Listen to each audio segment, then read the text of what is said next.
దీపం వెలిగించడం, దీపానికి ఆరాధన చేయడం, దీపాన్ని దానం చేయడం అనేటటువంటి దానికి అంత శక్తి. అందుకే దీపం ఏది ఇవ్వగలదు అని అడిగితే అసలు దీపము వలన సమస్తము సాధ్యమే, ఇది అది అని లేదు. దీపేన సాధ్యతే సర్వం అన్నారు. సంధ్యాదీపం నమోస్తుతే.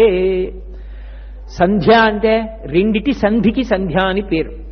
చీకటి వెళ్ళి పగలొస్తోంది, ఉదయవేళ సంధ్య. పగలు వెళ్ళిపోయి రాత్రి వస్తోంది, ప్రదోషవేళ. దోషము అంటే చీకటి, ప్రదోషము అంటే చీకటికి ముందున్న కాలము. ఇప్పుడు ఈ రెండు సంధ్యల యందు కూడా దీపాన్నే వెలిగించాలి. ఉదయం వేళ వెలిగించేటటువంటి దీపం ఒక లక్షణంతో ఉంటుంది, సంధ్యాదీపం ఒక లక్షణంతో ఉంటుంది.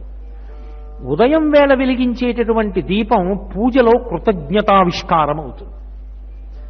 ఇది మీరు కొంచెం జాగ్రత్తగా ఆ సిద్ధాంతాన్ని పట్టుకోవలసి ఉంటుంది. మీకు